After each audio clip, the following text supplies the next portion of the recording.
Good Morning Business, French Tech. Allez, à 6h44, c'est le rendez-vous attendu de la French Tech. Et aujourd'hui, c'est une French Tech qui s'occupe de la santé mentale des salariés. Elle s'appelle Moka Care. C'est Pierre-Étienne Bidon, son coprésident. Bonjour. Bonjour. Bonjour à tous les deux. Alors, vous êtes là pour plein de raisons. D'abord, parce que ce sujet de la santé mentale au travail intéresse beaucoup. On a vu que, notamment avec les confinements, ça s'est beaucoup dégradé. Et donc, vous avez une plateforme, vous allez nous expliquer quels sont vos produits. La deuxième raison, c'est que la semaine dernière, on était avec Sandra, avec quelqu'un qui mettait en relation les sportifs qui avaient beaucoup d'argent pour investir dans les startups. Et les startups, vous n'avez pas eu besoin d'eux. Vous avez trouvé directement des sportifs, et pas n'importe lesquels. Antoine Griezmann, Blaise Matuidi et Antoine Dupont, capitaine de l'équipe de France de rugby, participent à ce tour de table de 15 millions d'euros. Pourquoi vous avez réussi à attirer comme ça 3 sportifs de premier plan à votre tour de table ?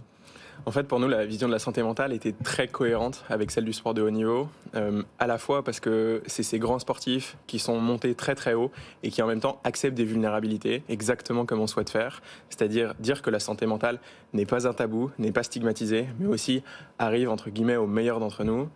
La deuxième, c'est parce qu'ils ont une vision très positive de ce sujet-là et c'est très cohérent par rapport à ce qu'eux ont envie aussi de porter comme message. Vous avez créé Moka Care en 2020, en pleine pandémie, juste avant en tout cas, donc vraiment un timing impeccable entre guillemets, parce que là vraiment le concept de la santé mentale en entreprise est devenu essentiel, important et une donnée vraiment traitée désormais par les RH. C'est vrai qu'on a créé Moka avant la pandémie, donc en janvier 2020, avec des convictions très fortes sur un sujet qui à l'époque n'était pas le même sujet qu'aujourd'hui. Aujourd'hui, effectivement, c'est un sujet qui est global, qui concerne toutes les entreprises. Toutes les entreprises veulent créer des organisations saines, et nous, c'est ce qu'on aime bien dire, en fait, que les plus belles réussites naissent en tout cas dans des esprits sereins. Et donc, effectivement, quand on s'est lancé, on n'était pas au même niveau, bien sûr qu'aujourd'hui. Aujourd'hui, on accompagne une centaine d'entreprises dans une douzaine de pays en Europe, même plus d'une centaine d'entreprises maintenant. Ça représente plus de 15 000 collaborateurs. Et pas n'importe lesquels, des scale-up comme Conto, Dataku, des grandes entreprises comme L'Oréal ou Engie. Voilà, incroyable la palette de clients. Exactement. En fait, ça permet aujourd'hui de démontrer que ça concerne pas seulement un écosystème de petites entreprises ou d'entreprises très innovantes, mais ça touche tout le monde. Comme vous le dites, on accompagne à la fois des entreprises comme Engie ou L'Oréal, mais aussi des scale-up. Et l'idée, c'est vraiment ça, en fait, c'est d'être accessible à tous, d'avoir une solution qui est extrêmement sur mesure pour comprendre quelle est la différence de culture entre un Conto ou entre un L'Oréal. Ce qui est important pour les entreprises aussi, c'est de prendre soin de leurs salariés pour les garder à long terme. Elles ont un problème de changement. Les talents vont un peu partout, ils sont très demandés en ce moment. Donc faire attention aux salariés, ça leur permet de les garder. Aujourd'hui, on travaille effectivement sur 3 piliers RH.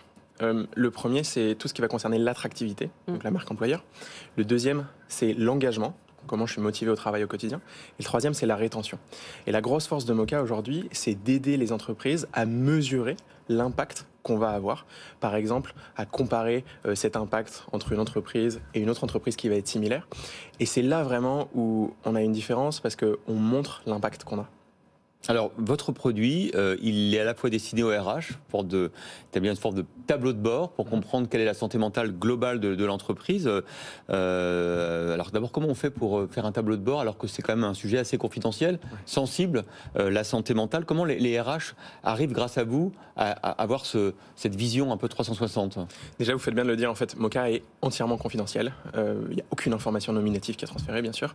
Et effectivement, on a à la fois une interface RH, qui est à la fois une interface digitale, mais aussi un accompagnement humain, et une interface collaborateur qui permet à chacun de se sensibiliser sur les thématiques de santé mentale via des contenus et des programmes digitaux, mais aussi en quelques clics et de façon très personnalisée, de rencontrer le bon praticien au bon moment. Donc des séances collectives ou des séances individuelles, c'est ça? Exactement. Mais quand on est salarié, on doit avoir un peu de réticence à aller sur la plateforme santé mentale, participer à un atelier ou demander un coach, parce qu'on se dit que forcément on va être repéré par les RH, non?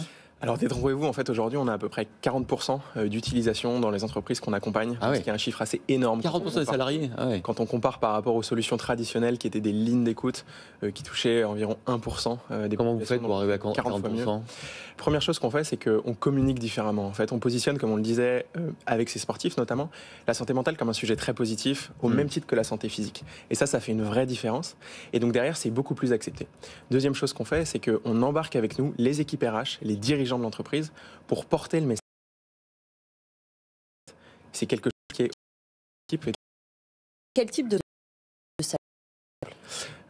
Les trois principaux problèmes, enfin en tout cas, j'ai pas envie de dire problème, mais principales thématiques qu'on a identifiées, c'est tout ce qui va concerner la gestion du stress et de la vie de façon globale dans un monde hybride. Donc notamment avec le télétravail en ce moment, ça pose énormément de questions. La deuxième, c'est tout ce qui va concerner la gestion du stress de façon globale. Et la troisième, c'est toutes les thématiques autour de l'équilibre de vie et notamment avec la brique de la parentalité. Quand vous disiez tout à l'heure que vous étiez présent dans d'autres pays européens, l'Allemagne, l'Espagne, l'Italie, le Royaume-Uni, de quelle manière? C'est parce que c'est des entreprises françaises qui vous emmènent avec eux, avec elles, ou est-ce que vous avez déjà commencé à attaquer ces marchés en direct? Alors effectivement, pour l'instant, c'est des entreprises françaises qu'on accompagne à l'étranger, donc typiquement au UK, en Italie, en Espagne, en Allemagne. Et là, on est en train de développer des présences locales. Donc ça veut dire forcément dans la langue locale du coup. Exactement. Et ça c'est une vraie force en fait. La santé mentale c'est pas n'importe quel sujet. C'est un sujet qui est très culturel et géographique. On n'en parle pas de la même manière au Brésil, en Allemagne et en France. Et donc c'est pour ça qu'on a développé des communautés de praticiens localement aujourd'hui qui sont présentes à Londres, au UK, à Berlin, à Munich, à Barcelone, à Madrid. Bon, Pardon. Comment vous faites rapidement pour mesurer l'efficacité de ce que vous avez mis en place? Il y a des points d'étape?